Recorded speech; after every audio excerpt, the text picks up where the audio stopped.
What's up everybody, Nate here from Out of the Basement bringing you a brand new video. Today we are going over some recent pickups. This is of course my little video series where I go through some figures that I've picked up recently, but I did not either give a review to because they were old or I just wasn't feeling it. So I kind of like doing these videos because then it gives me a chance to talk about some stuff that I've picked up and sort of give my brief thoughts on it without giving it the full review treatment. You can see right in front of us, we got some goodies today. So let's not waste a whole lot of time going through what I've recently picked up. I did my last video about 2 months ago. So this is most of the stuff I've acquired since then that I did not give a review to. First up right here is the Marvel Legends Scorpion. This was from the Molten Man Build-A-Figure wave, the recent Spider-Man Far From Home wave of Marvel Legends. Found this guy at a local Meijer. Actually, J-Rick found it for me, so thanks to the homie. I said I don't collect Marvel Legends anymore, but I feel like Scorpion is an essential Spider-Man villain, and I collect the Spider-Man Marvel Legends still, so I needed him to complete my villains. Now I'm done. I'm officially done, because Scorpion was the last villain I truly wanted for my display of classic villains. And this figure is pretty freaking sweet if I'm gonna be completely honest with you guys. I love the articulation. It's nothing really crazy or out of the ordinary for Marvel Legends, but just the way that it was pulled off, the figure is not tight at all. Like none of the joints are tight, so I've just been having so much fun posing him, getting him into all sorts of crazy poses. Oh God! And the tail really doesn't get in the way.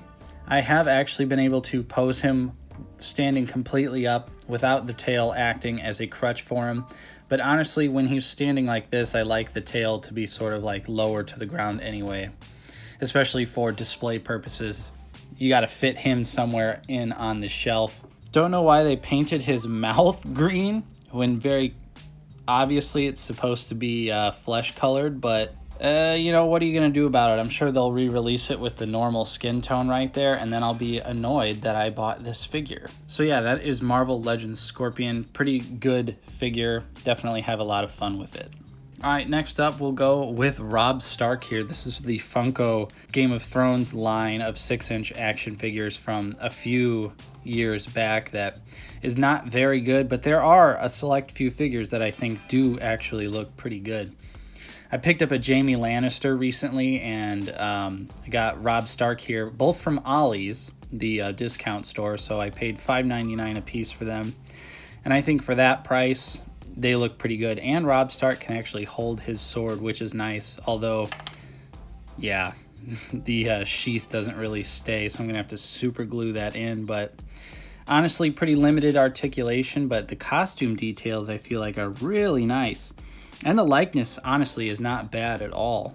So yeah, this is a pretty nice, cool Robb Stark figure. So check your local Ollie's for some Game of Thrones stuff. Next up, I'll do the Toonie Terror from NECA here. This is the Jason Voorhees Toonie Terror.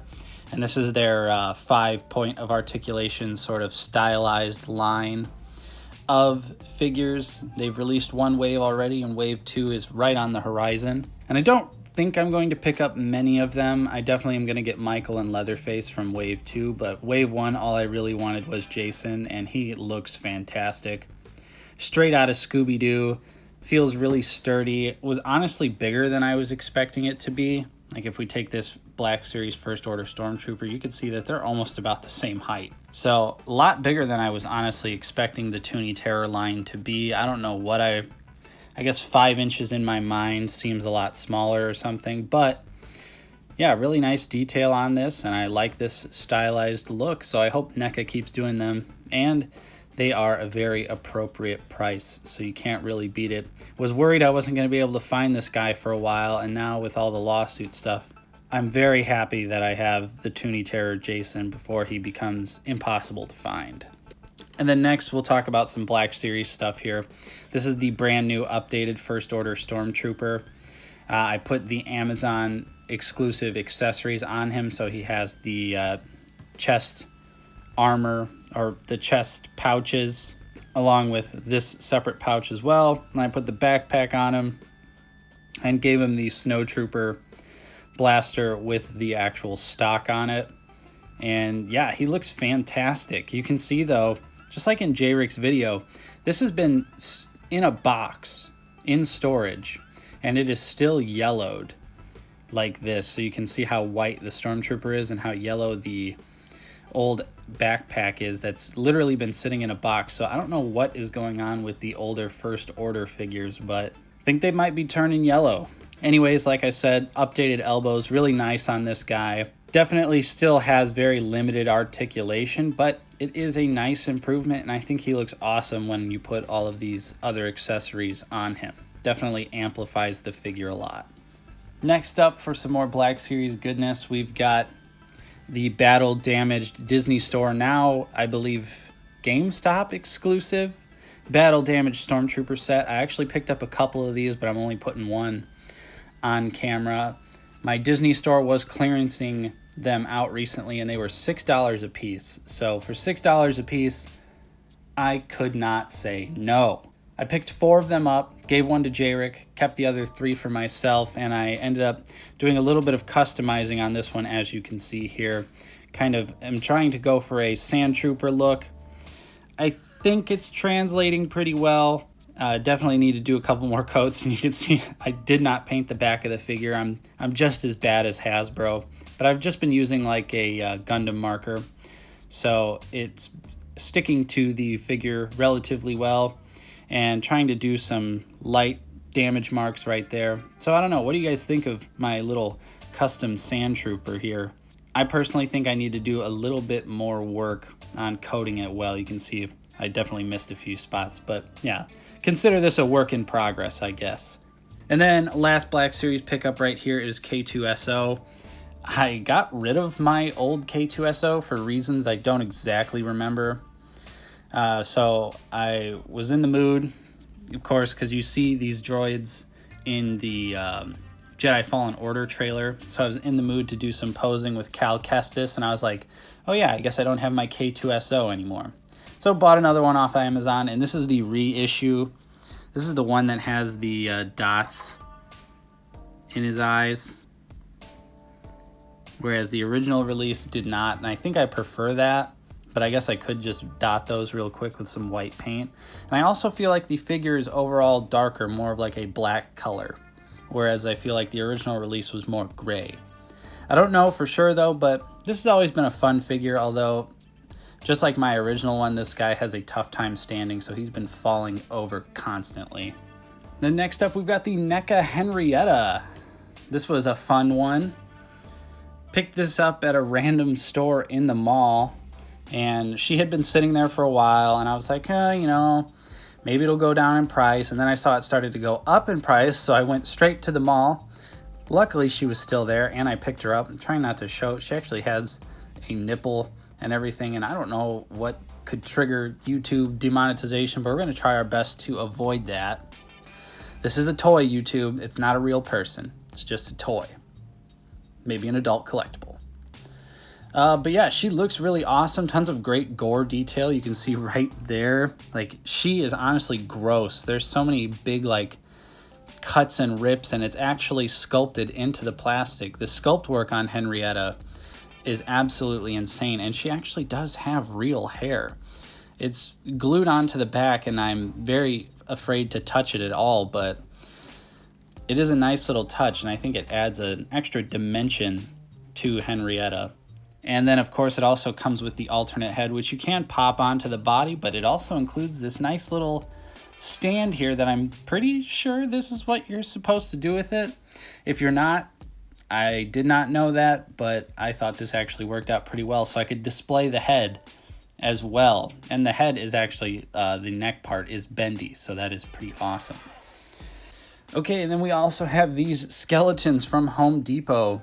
Picked these up, like I've seen most people finding out about them from Unparalleled Universe, his Instagram page. I know he made a post about them. That's how I found out about them. And these are $5 at Home Depot, and they are pretty well articulated, honestly. It's not too bad. You got way more than 5 points of articulation, so you can honestly get them into some really dynamic poses, and obviously you can like move the joints around to give them like a butterfly joint effect like I have going with this skeleton.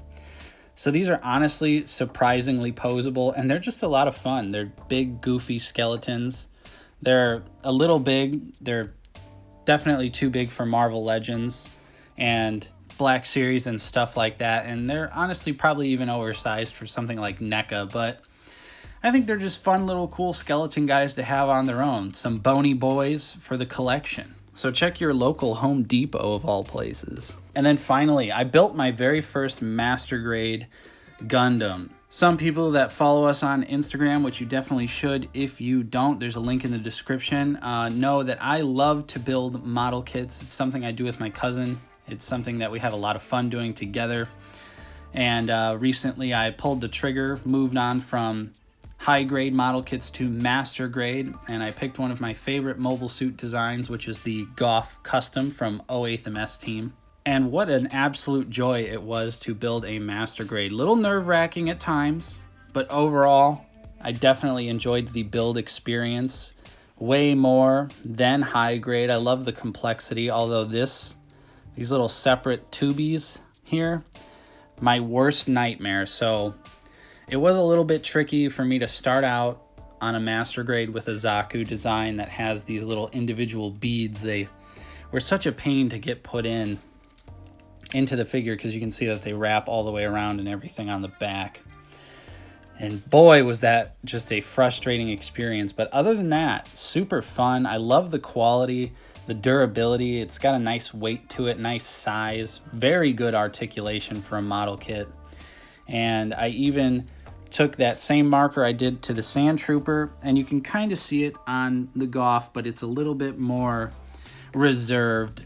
Just some dirt details that I actually put onto the figure itself, like on the legs there, and on the shoulder pads you can see it really well. But I didn't want to go too heavy with the marker because it was my first time actually using it, but I think it looks pretty good. I could probably use a little bit more dirt detail on it. But yeah, what a fun build this was. I definitely want to build another master grade kit. I think I want to do all of the OOTB team stuff in master grade. I think that would be really cool to get like a nice diorama going. And then for the memes, I painted this guy by myself.